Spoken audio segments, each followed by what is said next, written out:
बिस्मिल्लाहिर्रहमानिर्रहीम। अस्सलाम वालेकुम वरहमतुल्लाहि वबरकातुह। मैं डॉक्टर इरफान उल्लाह आप सबको अपने यूट्यूब चैनल हलाल अपडेट्स में खुशामदीद कहता हूँ। डियर व्यूअर्स, हलाल के हिस्टोरिकल बैकग्राउंड के हवाले से आज हम एक नए लेक्चर के साथ हाजिर हैं। आज का हमारा ये जो लेक्चर है हलाल के हिस्टोरिकल बैकग्राउंड के हवाले से पढ़ेंगे हम सिंगापुर के हवाले से कि सिंगापुर में हलाल की सर्टिफिकेशन कब शुरू हुई और हलाल का बिज़नेस वहाँ पे किस तरह से हो रहा है और कितना हो रहा है। लेकिन इस सबसे पहले मैं आपको बता दूं कि सिंगापुर, जैसे आपको मालूम होगा, कि एक छोटा सा मुल्क है जो कि 1963 में मलेशिया के साथ एक साथ हो गया और फिर 2 साल के बाद यानी 1965 में वहाँ से अलहदगी इख्तियार कर ली और कुछ ही वक्त में एक सनती मुल्क करार पाया। और सनती मुल्क पे ऐसा कि दुनिया की तरक्की याफ्ता ममालिक में वो शामिल हो गया। अगर मैं आपको बता दूं कि वहाँ पे मुसलमानों की तादाद कितनी है, तो वहाँ पे जितने भी मुसलमान रहते हैं तो मुसलमानों की तादाद तकरीबन पूरी आबादी का सिर्फ 18% है, यानी मुसलमान की तादाद वहाँ पे कम है। चूँकि वहाँ का कोई सरकारी मज़हब नहीं है तो जितने भी मज़ाहिब हैं, हिंदू हैं, क्रिश्चियन हैं और सबसे ज़्यादा बुद्धिस्ट वहाँ पे हैं, फिर मुसलमान हैं, फिर क्रिश्चियन और फिर उसके बाद हिंदू और फिर बाकी जितने भी दूसरी मज़ाहिब के लोग हैं या जो मज़ाहिब को नहीं मानते वहाँ पे सारे रहते हैं। अगर इनकी इकानमी की मैं बात करूँ तो सिंगापुर की जो जीडीपी है तो वो तकरीबन जो सिंगापुर की करेंसी है वो उसमें है 6,53,300 सिंगापुर डॉलर, ये उनकी जीडीपी है। जो अमेरिकन डॉलर में ये बनते हैं 1,13,779, यानी ये उसकी जीडीपी है कि जो बहुत ज़्यादा है और यकीनन ये एक बहुत ज़्यादा अमाउंट है कि जो किसी भी शख्स की एक सालाना वो जीडीपी है। इसके साथ वहाँ पे हलाल की क्या पोजीशन है और हलाल की शुरुआत कैसे हुई, तो सिंगापुर की एक हलाल बिज़नेस में एक बहुत बड़ी खूबी ये है कि वहाँ पे एक ही इदारा है जिसको कहते हैं MUIS, यानी मजलिस उलमाए इस्लाम सिंगापुर। चूँकि मैंने आपको पहले बता दिया कि सिंगापुर में कोई इस तरह से सरकारी मज़हब नहीं है, वहाँ पे हर मज़हब वालों का अपना एक इदारा होता है। तो इसी तरह से मुसलमानों का जो इदारा है MUIS, मजलिस उलमाए इस्लाम सिंगापुर, तो ये एक बहुत बड़ा इदारा है। वहाँ पे मुसलमानों की हर किस्म की एक्टिविटी को वो संभालता है और वहाँ पे उनकी रहनुमाई करता है।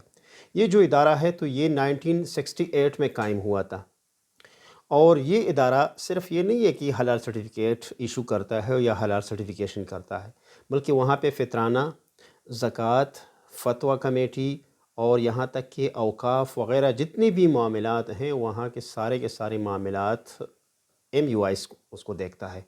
और ये MUIS बाकायदा एक ऐसा इदारा है कि जहाँ पे मुसलमानों की हर किस्म की नुमाइंदगी की जाती है।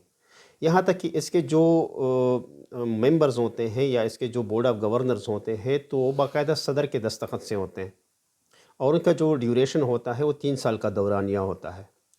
और अभी तो ये MUIS बाकायदा एक इंस्टीट्यूट की शक्ल इख्तियार कर गया है कि वहाँ पे जितनी भी तालीमी इदारे हैं मुसलमानों की वो भी इसी के तहत काम करते हैं और जितने मदारिस हैं तो वो भी, यानी दीनी मदारिस हैं मुसलमानों के या मसाजिद हैं, वो भी इसी इदारे के तहत काम करते हैं। और वहाँ पे उलमा और इसी तरह से खुतबा की जो अपॉइंटमेंट होती है वो भी इसी इदारे के तहत होती है। और वहाँ का जो मुफ्ती आज़म होता है सिंगापुर का तो वो भी इसी इदारे में मुंतखब होता है और इसी इदारे की सरकर्दगी और नुमाइंदगी करता है। तो ये उस सिंगापुर के हवाले से कुछ मालूमात जो मैंने आपको दी। लेकिन अब यहाँ पे MUIS ने हलाल की सर्टिफिकेशन कब शुरू की, तो हलाल की सर्टिफिकेशन बाकायदा इस इदारे ने 1972 में यानी 1972 में शुरू की। और ये जो इदारा है MUIS तो इसने शराकत की 3 इदारों के साथ। उसमें से जो पहला इदारा है वो है फूड कंट्रोल डिपार्टमेंट और दूसरा है मिनिस्ट्री ऑफ एनवायरनमेंट और तीसरा है मिनिस्ट्री ऑफ नेशनल डिपार्टमेंट। तो इन इदारों के साथ मिल के बाकायदा इन्होंने मयारात बनाए।